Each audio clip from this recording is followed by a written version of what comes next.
बिस्मिल्लाहिर्रहमानिर्रहीम। गैर जमात के अजीज तलबा व तालिबात, अस्सलाम वालेकुम। आपने डॉक्टर जाकिर हुसैन का लिखा हुआ सबक आखिरी कदम पढ़ा। इसके सबक के आखिर पर कुछ सवालात दिए गए हैं। उनमें से एक सवाल नंबर 5 जो आपकी किताब के सफ़े नंबर 40 पर है, उसमें सवाल नंबर 5 इस तरह दिया गया है कि इक़्तिबास के आखिर पर दिए गए सवालात के जवाबात। यही मेरा आज का मौजू भी है। इक़्तिबास दिया गया है। इक़्तिबास इस तरह है, दोस्त अहबाब तरह तरह से उसे खेल तमाशों में, रंग रैलियों में घसीटना चाहते थे, मगर ये हमेशा कुछ न कुछ बहाना करके टाल देता था। आखिर को सब में बड़ा कंजूस मशहूर हो गया। उसके दोस्त उससे मक्खी चूस कहा करते थे। बाज़ दोस्त उसकी दौलत की वजह से जलते भी थे, मगर ये दोनों का पक्का था।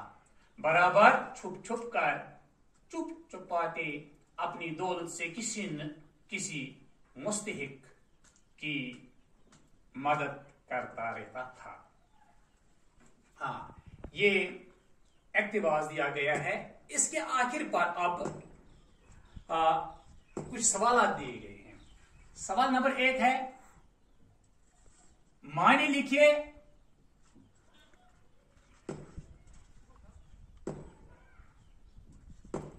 और इस्तेमाल कीजिए। जुमलों में इस्तेमाल कीजिए और इस्तेमाल कीजिए। पहला है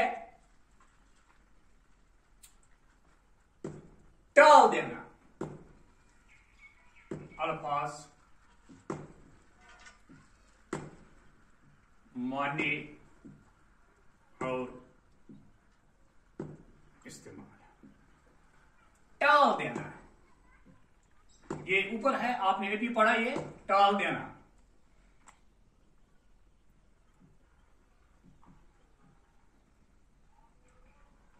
ये पहला लफ्ज है, टाल देना। कोई काम दानिस्ता न करना, कोई काम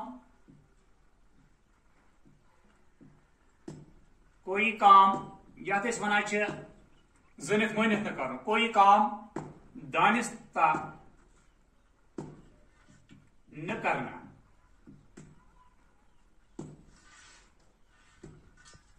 हाँ, कोई काम दानिस्ता न करना, या कोई बात सुनी अनसुनी करना, या बहला देना। आज का काम कल पर, आज इस्तेमाल, आज का काम कल पर टाल देना अच्छा नहीं, टाल देना अच्छा नहीं।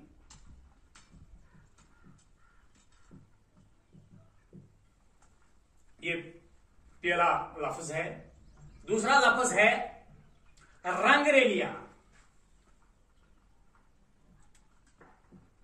रंग रलियां, ऐश व अशरत। ये इक़्तिबास में ऊपर ये दिया गया है, ऐश व अशरत। हाँ, ये मान्य है इसका, ऐश व अशरत।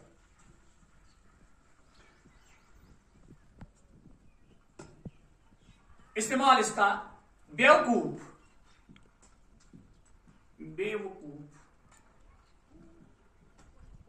अपनी जिंदगी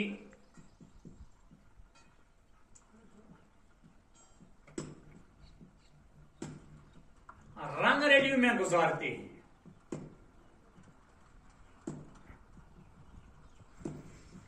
रंग रैलियों में गुजारते हैं।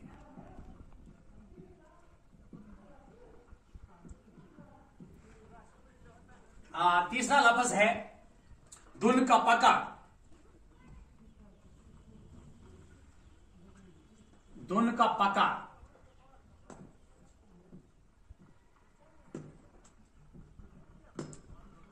पक्का इरादा रखने वाला या पक्का इरादा रखना, पक्का।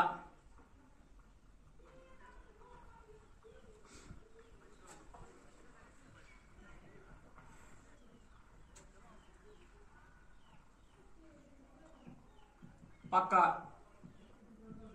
इरादा रखना।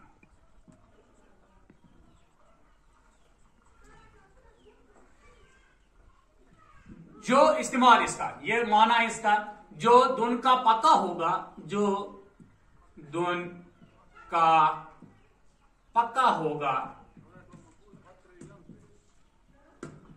वो हमेशा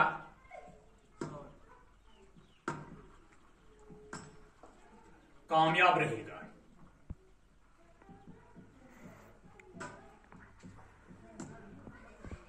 ये तीन अल्फाज इसमें थे, इनका माना और इस्तेमाल करना, जुमले में या जुमलों में इस्तेमाल करना।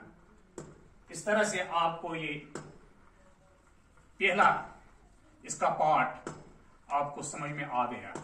ये तीनों अल्फाज ऊपर इस इक्तिबास में दिए गए हैं। हाँ, इसी तरह दूसरा सवाल है, मुद्दात लिखिए। ये दूसरा पार्ट है, इसमें मुद्दात लिखिए।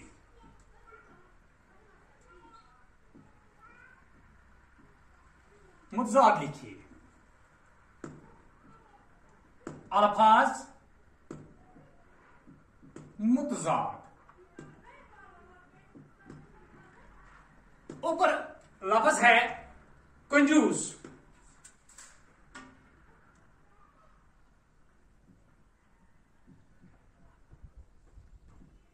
कंजूस का मुतजाद आएगा सखी। कंजूस, सखी। इसी तरह दूसरा है मशहूर।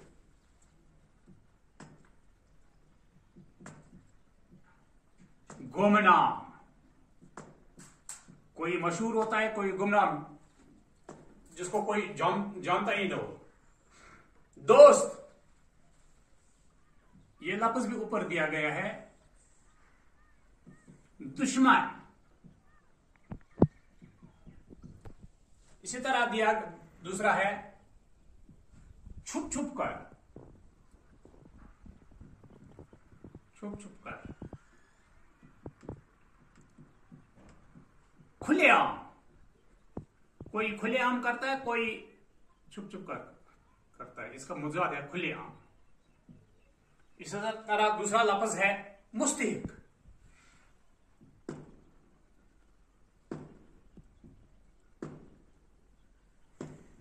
मुस्तहिक, गैर मुस्तहिक।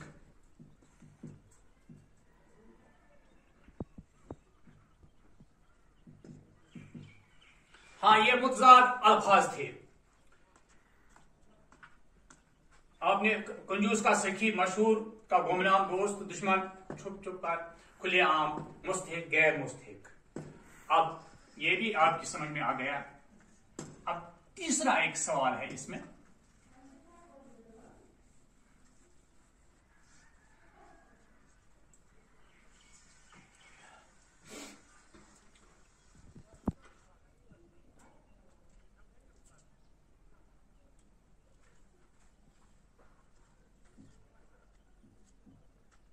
लोग इस नेक आदमी को, लोग इस नेक आदमी को, नेक आदमी को, ये वॉल्यूम में बांध रखा गया, कंजूस,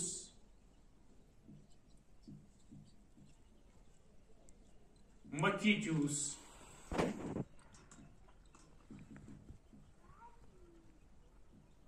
क्यों कहते थे?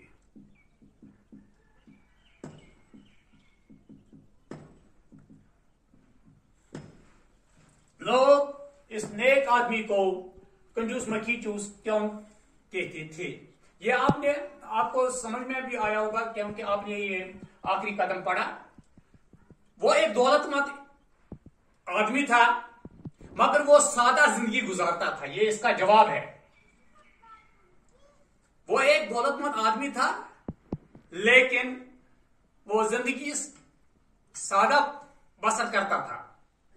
वो ऐश अशरत और रंग रेलियों से दूर रहता था। दोस्त अहबाब के कहने के बावजूद भी वो निहायत सादगी और किफायत शायरी से जिंदगी गुजारता था। फजूल खर्ची से दूर रहता था। वो पोशीदा तौर पर मोहताजों और जरूरतमंदों की मदद करता था लेकिन दिखलावा नहीं करता था, इसलिए लोग उसे कंजूस मक्खी चूस कहते थे। अब इसका और एक भी सवाल है, इंशाल्लाह वो कल आप पढ़ेंगे। मेरा आज का मौजू मुकम्मल हो जाता है। खुदा हाफिज।